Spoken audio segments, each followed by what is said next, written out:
कृष्णाय वासुदेवाय देवकी नंदनाय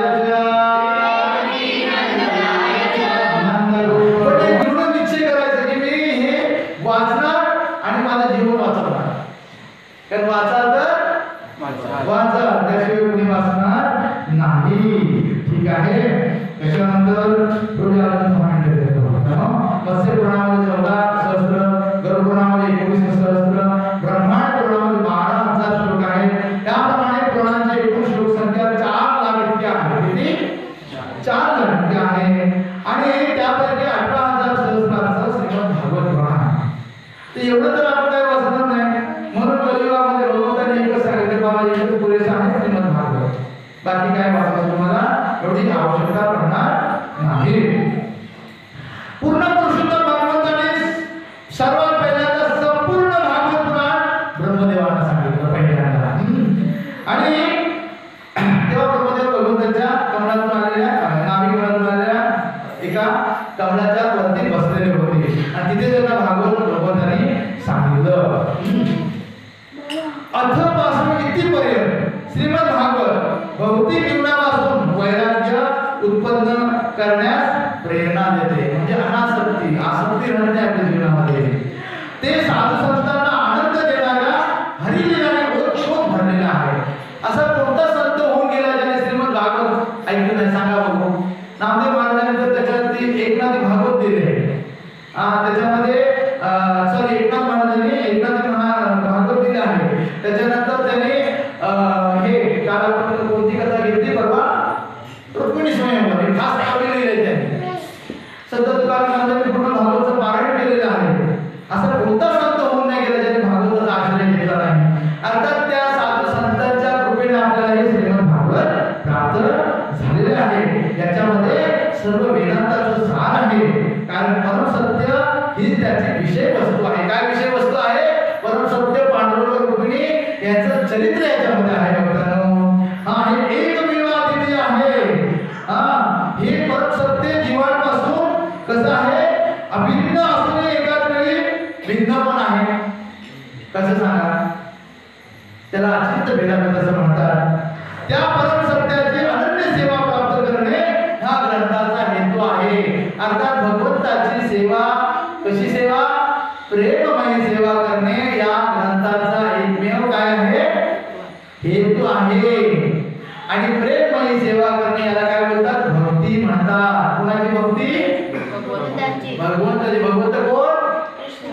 पांडुरंग श्रीकृष्ण रामचंद्र हे भगवंत आहे. बोलताना भाद्रपद पौर्णिमेच्या दिवशी काय म्हणते? भाद्रपद पौर्णिमेच्या दिवशी चौरंगाच्या लाकडाचा असा सोन्याच्या सुवर्णाचा चौरंग घ्यायचा आणि त्याच्यामध्ये भागवत ठेवायचं आणि ते विष्णू भक्त दान करायचं. तर भक्तांना सोन्याचा नका देऊ, कोणाला नाही करायचा. भागवत जसं काही भक्तांनी दान केलेलं आहे. कारण आता हा श्लोक आता कलियुगात तेवढं सोन्याचं दान करायला एवढं सोनं मला 800 रुपये पडेल त्याला चौरंग घ्यायला. तर सोन्याचं नका घेऊ, नुसतं तुम्ही श्रीमद भागवत दान केलं ना तर त्याला परत गती प्राप्त होते असं म्हणते त्या व्यक्तीला.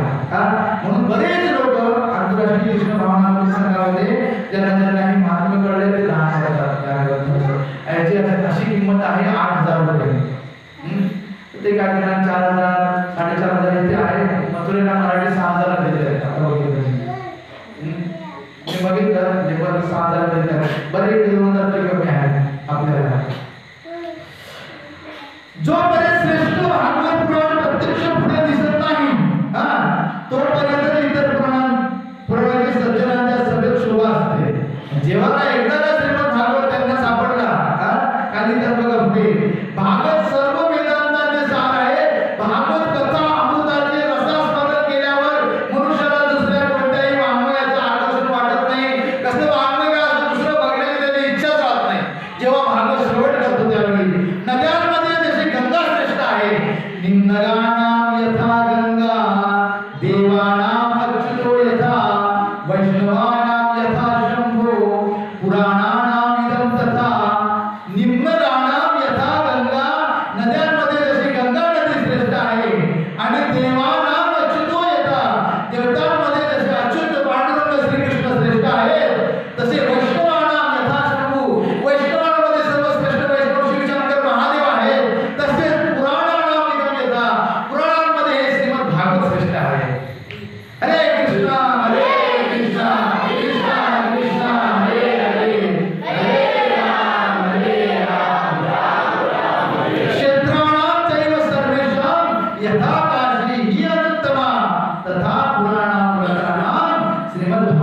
द्विजः, हे द्विजानो, हे ब्राह्मणांनो, सर्व पवित्र क्षेत्रांमध्ये काशी क्षेत्र कसं आहे, सर्वश्रेष्ठ आहे, तसे सर्व पुराणांमध्ये हे श्रीमद भागवत श्रेष्ठ आहे.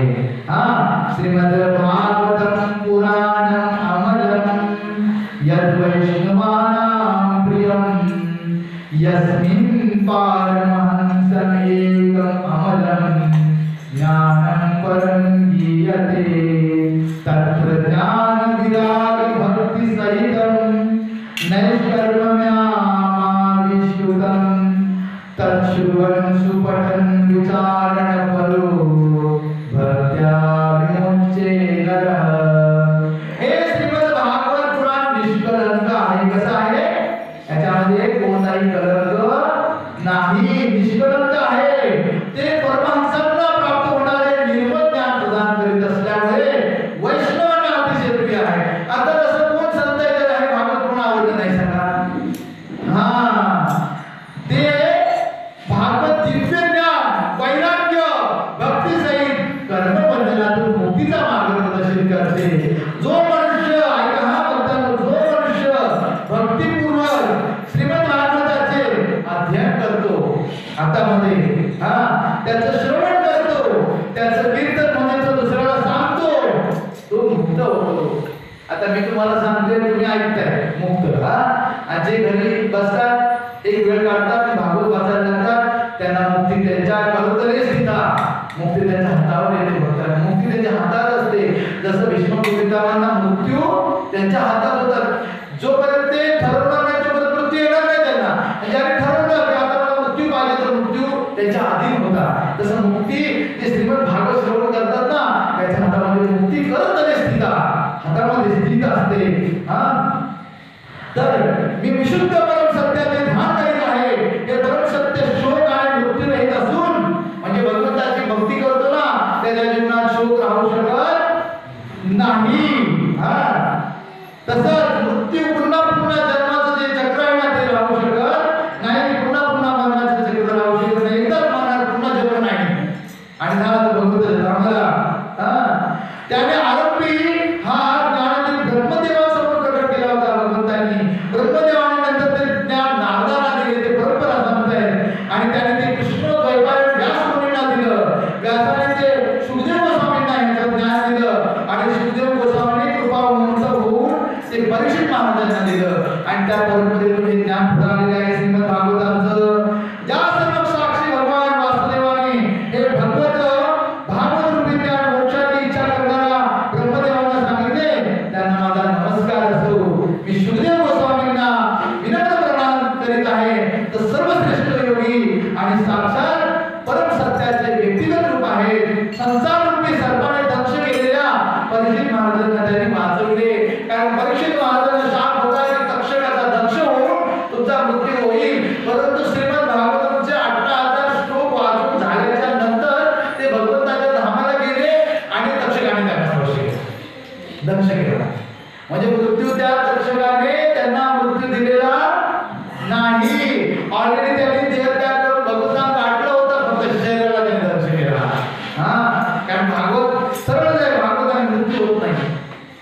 मृत्यू म्हणजे परंपरा, जन्म परंपरा, सारखं परंपरा, पुनरपि जननम पुनरपि मरणम पुनरपि जननी जठरे शयनम. वारंवार मृत्यू आणि वारंवार जन्म, हे जे दुष्ट चक्र चालू आहे ना, ते संपुष्टात येतं.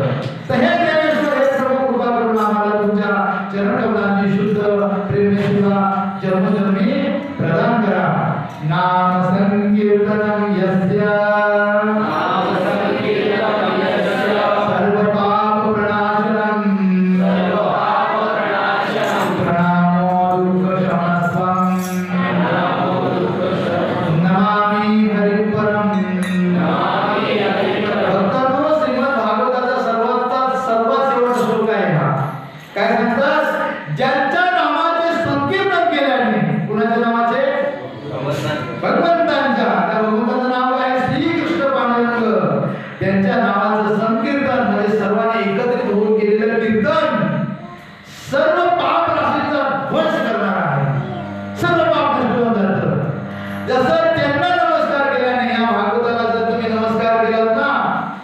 भगवंतांना नमस्कार केला ना सर्व दुःखांचा परिहार होतो. त्या भगवान श्री हरींना मी प्रणाम करतो. श्रीमद भागवत